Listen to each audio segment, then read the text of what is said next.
हाते जगह बुलीथिला हथियार आउ सामान्य घर बंध बांधिबाकु नहीं फुटिला बंधुक अशांत हला सरकंतरा हत्याकांड परे अभियुक्त माने पुणी थरे गोड़े गोड़े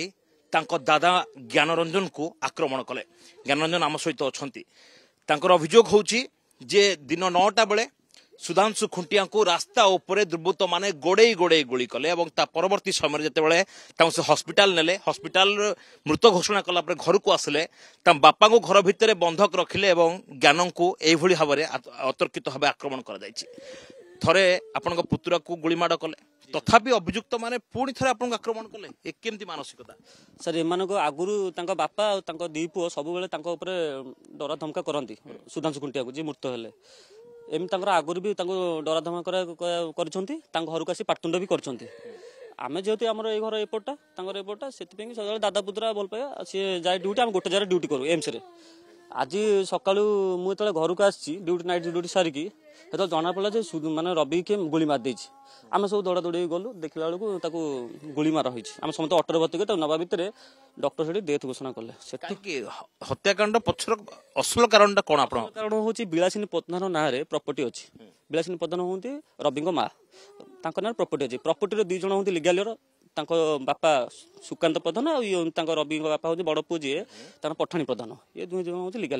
लिगाल से दी जन संपत्ति दी जनकर पाया दरकार किंतु ये कौन है माँ जो मृत होती माँ सब कम साध कर्म सब कम पठाणी प्रधान कर रवि बापा कर मोटामोटी भाव में हाते जगह को लेकिन हाँ सर हाँ ये सर जगह को लेकिन यही तो सर ये दाबी सार दी जनकर दाबी कथा ना ये जो सुकांत प्रधान जी सी पुओ होती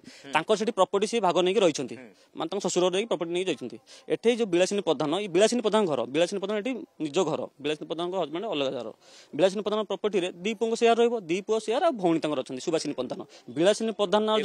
कोर्ट भी चली सर ये जो केस चलती कोर्ट चलती आ गोटे कथा कहतु आपको जो मैंने जो मान ना नौ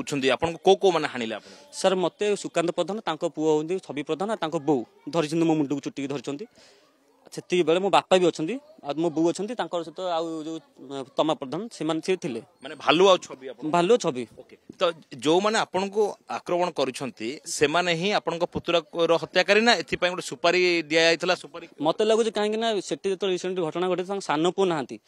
सुकांत प्रधान सान पुओ से ना जो मरा जाइए प्रत्येक देश मैंने कहते गोटे ब्लाक स्कूटी रे जड़े आसिकी मारी गोली मत लगुच मुझे कहीं ग्यारंटी दूनी सान पुओ ये कम अभियुक्त बोली मत जना पड़ुछि कहीं पुलिस को कौन कहबा कि वर्तमान आपण एठी सुरक्षित हत्याकांड परे पुलिस पहरा दउछि तापर भी आपन को हाणुचंती पुलिस माने पहरा दउछन्ती पुलिस माने निज काम करते आम किंतु जनसाधारण एठी सरगंता जनसाधारणकर दायित्ववान नहंती कारण एमती रिसेंटली गोटे छोट पिला को मारिकी ट्रेन लाइन रे फोपाड़ देथिले एबे आपण कोन चाहुचंती सर हम न्याय दरकार से बापा पुंगु तांको फांसी होबा दरकार कहीं सी अतर्कित आक्रमण करछन ता सान पे भी सब गैंगस्टर मान सहित मिसुछि। तो बर्तमान गोटे बड़ कथा होची ए जो जगह आप देखुंटे ए हाते जगह एभली सिचुएशन देखा मिली घटनास्थल में व्यापक पुलिस फोर्स भी मुतयन होती। तो यारी भितर गोटे बड़ कथा होची जे प्रकृत में कौ माने हत्याकारी कहीं सुधांशु को हत्या करागला या पछरे आउ कहार हाथ रही केवल संपर्क माने ही हत्याकारी ना पछरे थिला हत्यार गोटे बड़ षड्यंत्र एवं दिया जाइथिला सुपारी केवल पुलिस गिरफ्तारी पर ही पूरा जिनस स्पष्ट हम कारण मनोज को सौभाग्य परिडा कनक न्यूज।